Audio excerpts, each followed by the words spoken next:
Esteban Serfos aquí, continuando con nuestro estudio en el libro de Efesios. En el último estudio habíamos comentado los primeros, pues realmente 3 versículos de capítulo 2 de Efesios.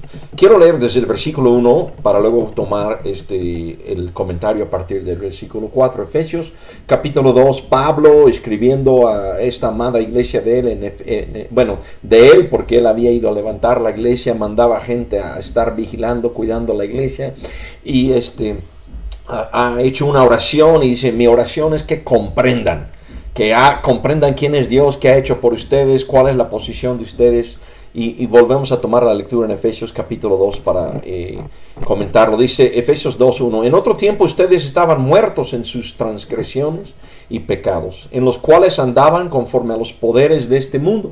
Se conducían según el que gobierna las tinieblas, según el espíritu que ahora ejerce su poder en los que viven en la desobediencia. En ese tiempo también todos nosotros vivíamos como ellos, impulsados por nuestros deseos pecaminosos, siguiendo nuestra propia voluntad y nuestros propósitos. Como los demás, éramos por naturaleza objeto de la ira de Dios. Pero Dios, que es rico en misericordia, por su gran amor por nosotros, nos dio vida con Cristo, aun cuando estábamos muertos en pecados. Por gracia ustedes han sido salvados. Y en unión con Cristo Jesús, Dios nos resucitó y nos hizo sentar con Él en las regiones celestiales, para mostrar en los tiempos venideros la incomparable riqueza de su gracia, que por su bondad derramó sobre nosotros en Cristo Jesús. Los primeros 7 versículos de Efesios capítulo 2. Entonces Pablo, dentro de la enseñanza, y no sabemos hasta qué punto está terminando de decir lo que pide en oración, pero obviamente ya nos está plenamente enseñando aquí. En los primeros 3 versículos está diciendo: mis queridos hermanos en Éfeso, quiero que recuerden que ustedes estaban como todos los demás en el mundo, estaban perdidos en sus pecados cuando Cristo vino, y estaban, y quizás la palabra fuerte es esta que está al final del versículo 3, eran por naturaleza, como por los demás, éramos por naturaleza objeto de la ira de Dios. ¡Wow! ¿Qué pasa si estamos bajo la ira de Dios? Yo les pregunto, a ver, vamos a empezar con los hombres casados. ¿Qué tanto logran si su esposa está llena de ira hacia ti? O esposas, ¿qué tanto logras? ¿Cómo va la relación si tu marido está lleno de ira para ti? O alguien en el trabajo, ¿qué pasa si tu jefe está lleno de ira hacia ti? En la escuela, jóvenes, si el maestro, el director está lleno de ira hacia ti, ¿qué tanto vamos a lograr? ¿Qué tanto logramos si por naturaleza somos objetos de la ira de Dios? Pues esto nos ayuda a apreciar lo grandioso que es lo que Dios ha hecho por nosotros. El versículo 4 ya empieza el otro lado. Esto es lo que éramos, los primeros 3 versículos del capítulo 2, y ahora lo que pasó en nuestras vidas, lo que nos cambió. Dice: pero Dios, este cambio tiene su origen y parte y es obra total de Dios, no de nosotros. Pero Dios, que es rico en misericordia. Dios que es rico en misericordia. A veces nosotros quisiéramos tener un poco del polvo de la calle de oro ahí en la Nueva Jerusalén para nosotros. Pero Dios, gracias a Dios, más que ser, que no nada más es rico en oro y piedras preciosas y todo eso, sino es rico en misericordia. ¿Qué es misericordia? Bueno, miseria sabemos qué es, y cordia es estar de acuerdo. Dios entiende, se compadece. El libro de Hebreos habla de esto, capítulo 3 y por ahí, que Dios tiene misericordia, tiene una concordancia con nuestra miseria, siendo objetos de la ira de Él. Entonces Él, en su misericordia, Él tuvo compasión, Él sintió lo que nosotros sentíamos, Él veía nuestra situación que era malo, y Él es rico en misericordia. Y esa misericordia, ¿de qué surge? Pues de amor. Dice, por su gran amor por nosotros. Algunas personas, desgraciadamente, hermanos, confunden y piensan que Dios solamente ama a unos y no a otros. Pero aquí vemos que Dios está amando a pecadores, a pecadores, a personas que son por naturaleza objeto de la ira de Dios. Entonces sí, creo que es importante que entendamos que Dios ama a los pecadores. Dios tiene misericordia por los pecadores.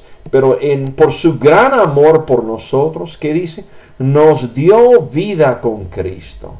Estábamos muertos espiritualmente, estábamos sujetos a los poderes de este mundo, pero Dios, por su rico en misericordia, por su gran amor, nos dio vida con Cristo.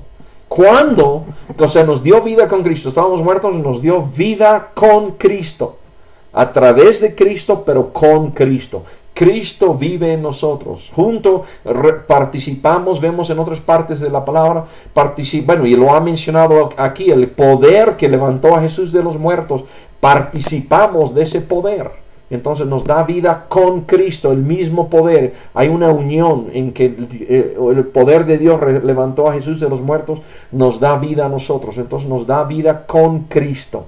En otra parte, en el libro de Hebreos también habla de que Cristo, y citando un texto del Antiguo Testamento, nos llama hermanos, nos da vida con Cristo. ¿Cuándo nos dio esta vida? Pues dice, aun cuando estábamos muertos en pecados. Estábamos muertos espiritualmente en pecado. Muertos en pecado. Aun cuando estábamos muertos en pecado. Un hermano en un estudio que yo estaba escuchando, porque también, hermanos, yo también creo que es importante estudiar la palabra, estaba diciendo, y no me había puesto a pensar en eso, cuando Jesús está ante la tumba de Lázaro, y dice, ven fuera. Pues si Lázaro está muerto, ¿cómo lo oye, no?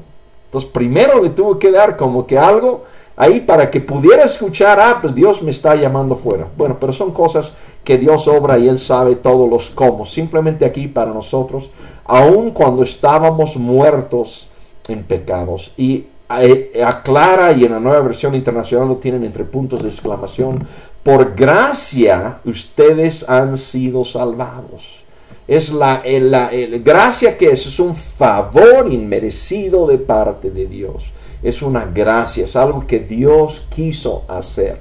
Y hemos venido viendo que gracia es un tema importante en Éfeso. Realmente ya creo que mencionó en el capítulo 1 2 veces que vivimos para la alabanza de la gloria de su gracia. Vivimos como una muestra de su gracia para la gloria de Dios. Entonces, por gracia ustedes han sido salvados. Nosotros no fuimos salvados porque empezamos ahí a burbujear como si fuera una evolución propuesta y empezamos a evolucionar vida espiritual, no, sino que estando muertos, Cristo nos dio vida. Dios nos dio vida junto con Cristo. Y luego en el versículo 6 dice, y en unión con Cristo Jesús, Dios nos resucitó. ¡Wow! Pablo dice que ya nos ha aclarado el poder, y en otras partes de la Biblia dice el mismo poder que levantó a Jesús de los muertos, los va a resucitar aquí. Y a los Éfesos dice, en unión con Cristo Jesús, Dios nos resucitó. ¿Cómo resucitó a Jesús? Pues Jesús, sin tener pecado alguno, fue a la cruz, fue crucificado, murió por nuestros pecados, y está su cuerpo físico en una tumba. Y Dios llega y resucita el cuerpo de Cristo. ¿Cómo nos resucitó a nosotros en unión con Cristo Jesús? Pues nosotros estábamos vivos físicamente en nuestro cuerpo, pero espiritualmente estábamos muertos, y Dios llegó por su poder y nos resucitó. Y no nada más nos resucitó, sino nos dice, nos hizo sentar con Él en las regiones celestiales. Y nos acordamos al principio, en el capítulo 1, decía, Dios nos ha bendecido con toda clase de bendiciones espirituales juntos con Cristo. Y vimos que parte de eso era que Dios nos escogió en Él desde antes de la fundación del mundo.